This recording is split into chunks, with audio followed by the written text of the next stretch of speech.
What's going on, everybody? James Hancock here, back to review the Season 1 finale of Castle Rock, an episode called Romans. I was intensely fired up for this season finale because I feel like the Season 1 of Castle Rock started with a bang, kind of slowed down, but over the last couple episodes had really been building some insane momentum, and it really felt like the show was finding its footing. And while Episode 9 took the story in a completely new direction that I did not anticipate, I was really impressed by the show's scope and imagination and its willingness to subvert expectations. But after the conclusion of last night's episode, I have to be totally honest, I was left feeling a little bewildered, kind of scratching my head. I didn't immediately know what to think. I knew I'd seen an episode that I wanted to think about a little while before offering my opinion. But after I've had a couple hours to kind of mull it over, I have to admit that I was unsatisfied with the season finale.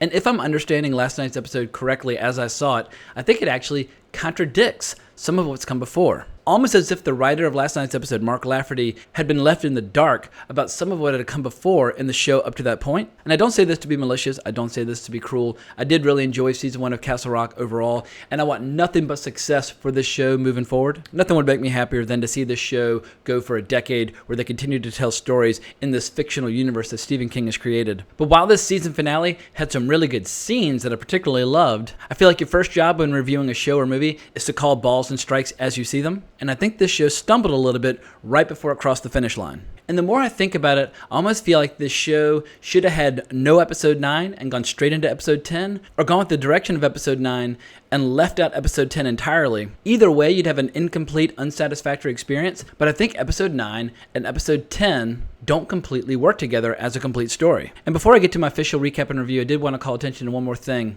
Throughout the season, I've absolutely loved and adored the scattered references to some of Stephen King's other work. I relish each and every reminder that we're watching a story in a universe where all of our favorite Stephen King stories have taken place. That said, an over-reliance on Easter eggs, I think it's a mistake. This is something that I saw in the movie Ready Player One, where sometimes storytellers will get so excited about an Easter egg that they expect the Easter egg itself to do a lot of the heavy lifting of the story, and they forget that an Easter egg basically should be icing on the cake. And I feel like this episode had two examples where they overly relied on Easter eggs to do the heavy lifting as opposed to actually telling a story. The first example would be Harmony Hill Cemetery, a cemetery that's featured in the story Salem's Lot. If you saw my last video, you know that Salem's Lot is one of my all-time favorite Stephen King stories. And as I was watching last night's episode, I got insanely excited when I saw them going in there. I didn't immediately recognize the name, but I did a quick Google search, and I started getting this little giddy feeling, wondering how Harmony Hill Cemetery might relate to the larger story. But ultimately, it served no real dramatic purpose because the two Henry Deavers end up being reunited in a jail cell instead.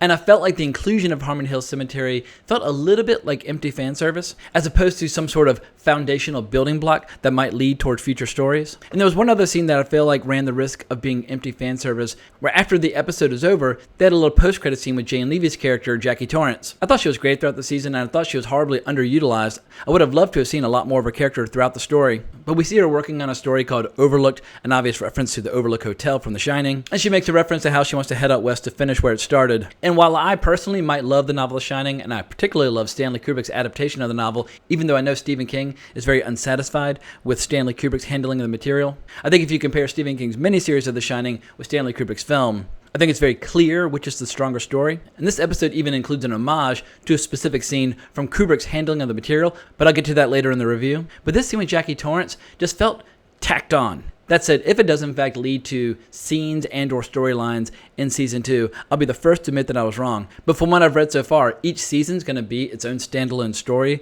with new characters. So if this is the last that we've seen of Jackie Torrance, then ultimately this scene served no real dramatic purpose. And perhaps if I hadn't been so unsatisfied with this episode, this final scene with Jackie Torrance might not have bothered me that much. But what I really wanted at that point was a scene that would give me a more satisfactory conclusion to the season overall. And sadly, I just didn't get it. But maybe the best thing to do at this point is to go through the episode from start to finish, talk about what worked, what didn't, and who knows, maybe in the process I'll be able to reconcile my conflicted feelings about this season finale.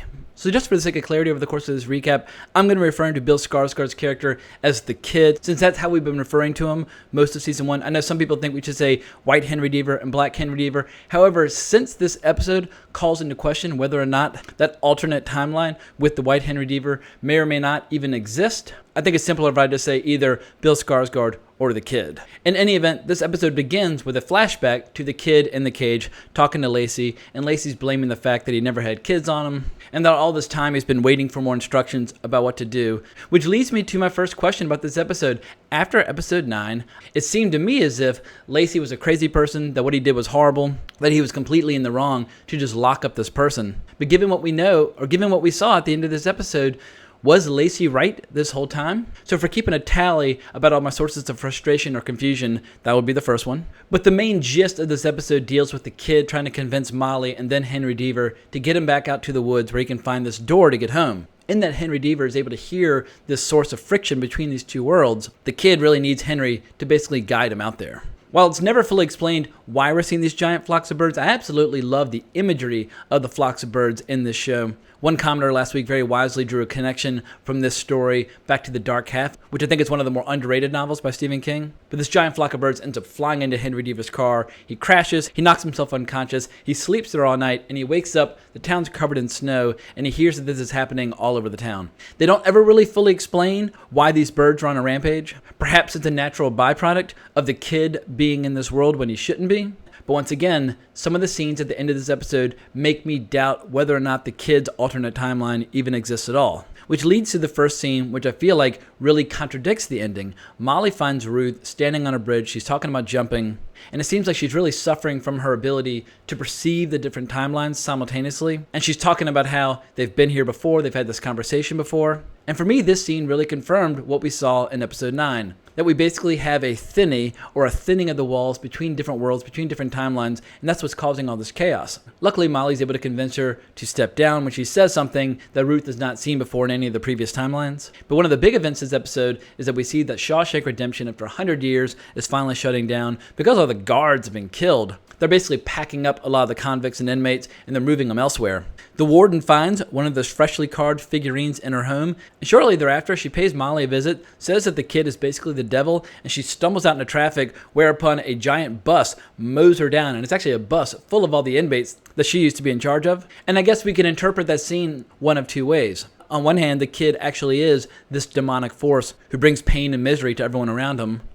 Or we could believe that he actually is Henry Deaver from another timeline, and his presence in this timeline basically creates a ripple effect where horrible things happen around him. But I feel like this episode is trying too hard to have its cake and eat it too, because while we hear that the young black Henry Deaver had a similar effect when he went over to the other timeline, on the other hand, the local police force here in Castle Rock and our prime timeline feels like evil and heartache and misery has followed Henry Deaver's entire life anyway. And once again, this is while he's in his own natural timeline. And I guess if you really wanted to go to bat defending the show, you could say, well, it's a natural side effect of being Henry Deaver that you cause pain to people around you and that it becomes enhanced when you go into an alternate timeline. But I just feel like this show is a little fuzzy on the details, and that these scripts could have just used a little bit more polish before they started running the cameras. But we see one of Henry Deaver's flashbacks with his father, and this is where we see where the name of the episode comes from, Romans. But his father's describing to him how Ruth has been lying with another man, that she needs to die, and that according to Romans 6:23, the wages of sin is death. And this scene obviously becomes very important later on when the two Henry Deavers find themselves in the same jail cell, and they can bond over the fact that they had the same experience, which leads our Henry Deaver to believe that the kid might be telling the truth.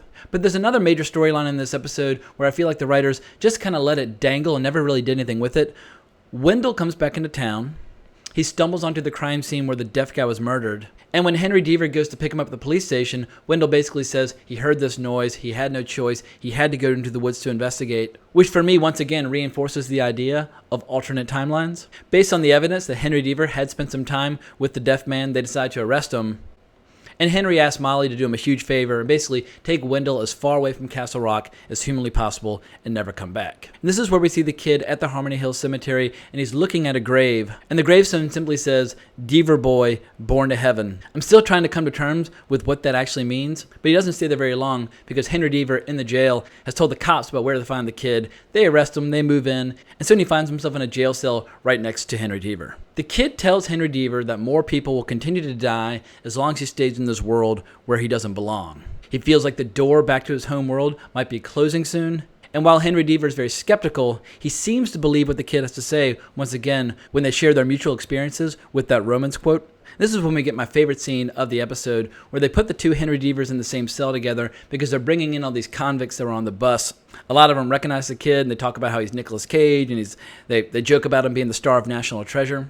But when they put all these guys in the cell, their proximity to the kid basically turns them into rabid dogs. They start fighting each other. When the cops try to intervene, it turns into a total, complete bloodbath. Granted, the bloodbath results in the keys being slid into the cell of the two Henry Deavers so they can escape. But at this point, I was still buying into the idea that the kid is in fact a white Henry Deaver from an alternate timeline, and that his presence here is causing all this heartache to everybody all around him. But this is when the episode starts to kind of fall apart, because Henry Deaver decides he doesn't quite believe the kid. The kid pulls a gun on him, forces him to go out into the woods together. On their way out there, we see that the city's in a state of total chaos. And as the kid is marching Henry into the woods, he has this flashback of how he escaped his father way back when. This is when we get a great homage to the Stanley Kubrick movie of The Shining. And much like Danny, who decided to backtrack through his own tracks in the snow, we see that the young Henry Deaver did the same thing, led his dad up to a cliff, and pushed him over. As he's having that flashback, Henry Deaver decides to fight back. He gets the gun from the kid, and this is when the episode either gets really cool or flies off the rails, or kind of both at the same time. Henry Deaver's holding a gun to the kid's looking up at him, and we get this brief image that was absolutely terrifying, where he almost looks like Gollum. He's this old, withered old husk of a human being, or possibly some sort of demonic creature, but he kind of wails in frustration. And initially I was thinking, is this a sign of his fate, that because he's ageless in this world, that he's basically yelling out in protest, that he's frustrated that he's going to be stuck here in a young body while his soul grows old? Or are we actually very briefly seeing who this person truly is? I think there's room to interpret it as both. But this is when the episode starts to get really frustrating. Rather than giving us a satisfactory conclusion, they flash forward a year. We see that Henry Deaver is still working as a lawyer here in Castle Rock. Ruth and Alan have been buried side by side.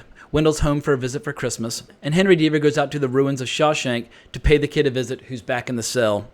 Henry brings him a cheeseburger for Christmas, and the kid tells him, look, pretty soon you're going to feel a lot like Lacey, where you won't know which side of the bars that you're on. And as Henry Deaver leaves, we get this long, lingering shot of the kid's face, which ends with this very mysterious, eerie smile. And this is where my frustration comes into play, because if the kid is smiling, I think that lends credence to the theory that he actually is some sort of evil force, and that everything he said in episode 9 is complete BS. Because if he were in fact a white Henry Deaver misplaced in a different time zone, why would he be sitting in the cell smiling as if mission's accomplished? For me, that mysterious smile suggests that everything he told to Molly was a complete, total fabrication, and that the reason he's been here all along is to make Castle Rock an evil, horrible place.